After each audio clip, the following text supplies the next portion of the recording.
Team ત્યારે જ તમારી મોટી બિલ્ડ થાય. જો સહયોગની ભાવના હોય સભ્યો વચ્ચે, મતલબ કે ટીમના દરેક ડિસ્ટ્રીબ્યુટર સહકાર અને સંકલન સુધાર, મતલબ કે ઘણી ફરી મિસઅન્ડરસ્ટેન્ડિંગ થતી હોય અથવા કઈ મિસગાઈડ થતું હોય તો સહયોગની સાથે બંનેનું કોઈ કન્ફ્યુઝન દૂર કર્યા વગર મતલબ કે કરી દેવાનું, મતલબ કે બેનું કોલોબરેશન સંકલન એક હોવું જોઈએ. એક દિશામાં ટીમની મતલબ કે વિચારો, એક દિશાનું પ્લાનિંગ હોય પ્રોપર, તો ઝડપથી આપણે સફળતા મળે છે. ઉત્પાદકતા વધારવી, મતલબ કે એક પ્રોફેશનલ કીવર્ડ શબ્દ છે, પણ આપણે ટીમ સાથે મળીને વધુ સારું અને ઝડપી કામ કરી શકે. મતલબ કે આપણે ડિસાઈડ કર્યું કે આ મહિનામાં આપણે હરીશ એન્જિનનું ટર્નઓવર વધારવું છે, પછી ગામા ઓરિજિનલનું ટર્નઓવર વધારવું છે. આપણી 100 લોકોની ટીમ છે સમજવા માટે, એમાં 20,000નું ગામા ઓરિજિનલનું ટર્નઓવર આવે છે, તો આપણે એમાંથી ડબલ કરવું છે. તો ટીમને સાથે મળી અને એનું કોલોબરેશન કરી નાની નાની જવાબદારી બાટી, આ તમે 100 લોકોની આપણી પાસે ટીમ છે, રોજ આપણે 10-10 લોકોને કોલ કરી અને આપણે ગામા વિશે જાણકારી આપણે આપશું, એના ફાયદા, એના બીમારીના રિઝલ્ટો એ વાતચીત કરી. જ્યારે ટીમનું મતલબ કે એક દિશાનું જો કામ હોય તો આપણે કોઈ પણ કાર્યની અંદર આપણે ધાર્યું પરિણામ એના કરતા બી વિશેષ લાવી શકીએ છીએ સર. ત્રીજા નંબરનો ઓપ્શન છે મનોબળ ઊંચું રાખવું. સભ્યોને એકબીજા સાથે જોડાઈને કામ કરવાની સંતોષની ભાવના મળે છે. ત્યારે કોઈ પણ વ્યક્તિનો આત્મવિશ્વાસ બહુ હાઈ બુલંદી ઉપર હોય છે, તો આપણી સાથે જે સાથીઓ જોડેલા હોય ને, તો એનો વિશ્વાસ બી આપણી સાથે એ દિશામાં કામ કરતો હોય છે. આપણી જો ઉર્જા ડાઉન રહેતી હોય છે તો ટીમની બી ઉર્જા ડાઉન રહેતી હોય છે. તમે જે એક્ઝામ્પલ આપ્યું ટ્રેનનું, એ સેમ ફોર્મેટ એક્ઝામ્પલ અહીંયા કામ કરે છે. લીડરની ઉર્જા હાઈ તો ટીમની ઉર્જા હાઈ. લીડરની મોટિવેશન મતલબ કે સ્પીડ કામ કરવાની વધારે, તો ટીમની સ્પીડ બી વધારે. તો મનોબળ છે ને, કોઈ પણ સક્સેસની પાસે મનોબળ તમારું બહુ ક્લિયર કટ અને જેમ કહેવાય ને, ધીરુભાઈ કહેતા તમારા વિચારો છે બહુ હાઈ લેવલના ઊંચા વિચારો, તમે ઊંચું વિચારો, મતલબ કે થિંક કરો વધારે મતલબ કે, તો એનું પ્રેક્ટિકલ પરફેક્ટ અહીં મનોબળ મતલબ કે એનું એક્ઝામ્પલ સેટ થાય છે. પછીનો પોઈન્ટ છે વફાદારી. ટીમને પ્રત્યે વફાદારી રાખવી, મતલબ કે વધે. જો આપણી જે ટીમ બિલ્ડિંગ કરવા માટે જે વફાદારી હોય, તો મતલબ કે આપણી ટીમની અંદર આપણા જે ટીમના જે સાથી મિત્રો તૈયાર થતા હોય છે, તો એ લેવલના ગુણ એના માટે ગુણ આવતા હોય છે.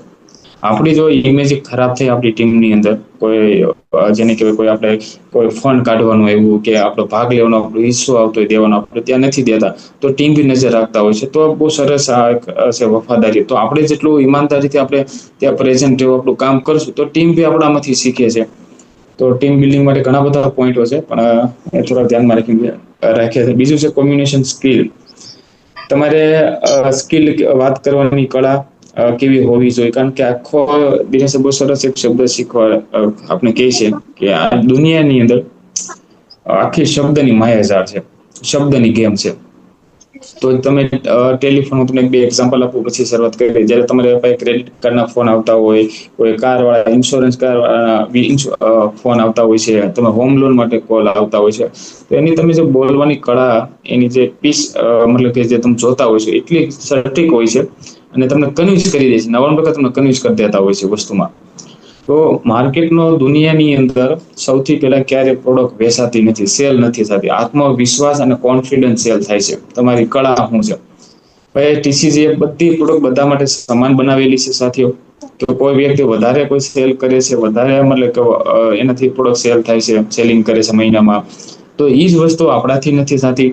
તો આપણે જે બોલવાની, સમજાવવાની જે પદ્ધતિ છે, તો એની અંદર ક્યાંક હોય છે. તો આની અંદર ઘણા બધા પોઈન્ટો છે. ગેરસમજ ટાળવી, સ્પષ્ટ સંદેશાઓમાંથી ભૂલો અને ગેરસમજ ઘટાડવી. મેં થોડું ઓકે. તો જ્યારે કોઈને વાત કરતા હોઈએ છે, તો જ્યારે વાત કરતા હોય ને, તો સ્પષ્ટ રીતે ક્લિયર કટ હોય છે, જેને પંચ લાઈન આપણે કહીએ છીએ. ભાઈ જે તમે સટીક વાત કરો તો પ્રેક્ટિકલ હોવી જોઈએ. અને તમને એવું લાગે વાત કરતા કરતા તમારી આ શબ્દ બોલાઈ ગયો છે ભૂલથી, અને સામેવાળાને ખબર પડી જાય, એ તમને એવું થઈ જાય કે અમારા શબ્દ કે નહોતું બોલવાનો, નહોતું, તો તમે એને સમજદારીપૂર્વક એને વાળી શકો છો, શબ્દને ઉલ્લેખ કરી વસ્તુમાં. બીજું છે વિશ્વાસમાં વધારો. પારદર્શક સંસારથી વિશ્વનું નિર્માણ થાય છે. આ થોડુંક અલગ એકદમ પોઈન્ટ છે, પ્રોફેશનલી છે વસ્તુમાં. તમારી પાસે જો કોમ્યુનિકેશન સ્કિલની અંદર વિશ્વાસ હોય વધારે, તો અને એકદમ જેને કહેવાય પારદર્શકતા, તો તો તમારું જે રિઝલ્ટ છે સામેવાળા વ્યક્તિનું પ્રત્યેનું એનું 100% આવે. કારણ કે આપણા મનની અંદર ભાવ કઈ અલગ હોય અને આપણે બોલતા અલગ હોય છે, તો એનું જોઈતું રિઝલ્ટ નથી આવતી વસ્તુઓ. વધુ સારા સંબંધો, ટીમના સભ્યો, ગ્રાહકો સાથે, ટીમ સાથે મજબૂત સંબંધ બનાવવા માટે બહુ સ્કિલ તમારી ઇમ્પોર્ટન્ટ કામનું છે. કારણ કે આપણી જે ટીમનું નિર્માણ થાય છે એ આપણા બોલવાથી થાય છે વસ્તુમાં. ઓકે, મને એવું લાગે છે મારી સ્ક્રીનની અંદર અપડેટ થઈ ગયું છે, કેમ કે સ્લાઇડની અંદર. તો ચલો, જે પોઈન્ટ છે હું તમને રાખી દઉં છું. બીજું છે સક્રિય સાંભળવું, એક્ટિવ લિસનિંગ. બીજા શું કહે છે એ ધ્યાનપૂર્વક સાંભળવું. ઘણી ફેર એવું થતું હોય છે જ્યારે કોઈ પણ વક્તા, કોઈ લીડર જ્યારે વાત કરતા હોય છે તો આપણે પ્રોપર સાંભળતા નથી. આપણે તો ઉતાવળ કરી છે જવાબ દેવા માટે. જ્યારે બી કોઈ પણ વ્યક્તિ બોલતા હોય છે તો ત્યારે સૌથી પહેલા સાંભળો, શું કહે છે, શું કહેવા માંગે છે. એની વાત જ્યારે પૂરી થાય પછી તમે વાત તમારી પ્રેઝન્ટ કરો, જે બી વસ્તુ છે. પછી સ્પષ્ટ અને સંક્ષિપ્તતા. તમારું જે વાત છે સ્પષ્ટ અને ક્લિયર અને ટૂંકો હોવો જોઈએ.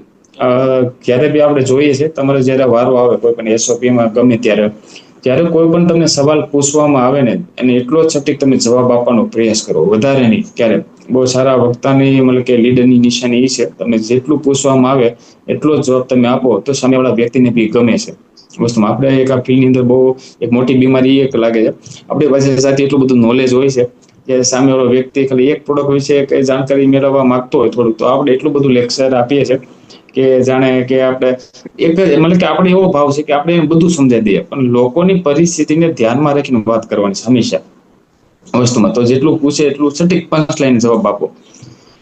શરીરની ભાષા એટલે કે તમારી બોડી લેંગ્વેજ પર ધ્યાન આપો. મતલબ કે જ્યારે તમે વાત કરતા હોય છે તો પ્રોફેશનલ રીતે તમે એટલું ડરના ભાવમાં તમારી અધર એક્ટિવિટી છે. ઘણા people જોયું છે કે તમારા પગ હલતા હોય છે, કે આપણે પગને ડાન્સિંગ કરાવતા હોય છે, હાથની મૂવમેન્ટ છે, બોલ છે, કે જ્યારે તમે વાત કરતા હોય તો એક્ઝેક્ટ નોર્મલ રીતે નિસંકોચ રીતે તમે વાત કરો, પ્રેઝન્ટ કરો, તો સામેવાળા વ્યક્તિનું તમારું ધ્યાન હંમેશા તમારી ઉપર જ રહે. નકર શું થાય, તમે અધર એક્ટિવિટી તમારી બોડી લેંગ્વેજ હોય ને તો તમારું ધ્યાન ત્યાં રહે, એટલું કનેક્ટિવિટીમાં ન હોય વસ્તુમાં. તો બોડી લેંગ્વેજ બહુ ઇમ્પોર્ટન્ટ છે. પ્રતિભાવ આપો, રચનાત્મક પ્રતિભાવ આપવા અને પ્રતિભાવ સ્વીકારવા. મતલબ કે તમે જ્યારે કોઈ વ્યક્તિ સવાલ પૂછે છે, જેટલો એનો સવાલ તમને પૂછે એટલો જ પોઝિટિવ, હકારાત્મક તમે એને જવાબ આપશો, પ્રેક્ટિકલ જવાબ, તો એ વ્યક્તિ તમારી વાત સ્વીકારશે. અને આપણે ઘણી ફરી એવું થતું બી હોય છે, એ સવાલ પૂછતા હોય ને તો આપણે અલગ દિશામાં એને લઈ જવા માંગતા હોય છે. આપણી પાસે જો એનું નોલેજ ન હોય, એનો પાસે જવાબ ન હોય ને, તો આપણે તેને કહેવાય ટાળવું. તો જે સવાલ પૂછતો એ કોશિશ કરો 100% સુધી પહોંચવાનો, કે આપણે એને અનુરૂપને જવાબ આપીએ. 6 નંબરનો પોઈન્ટ છે ડિસિઝન મેકિંગ. સૌથી મોટો પાવરફુલ સબ્જેક્ટ છે. કોઈ પણ વિકાસ પ્રગતિ માટે યોગ્ય નિર્ણયો પ્રગતિ સફળતા તરફ દોરી જાય છે. તમે જ્યારે યોગ્ય સમયે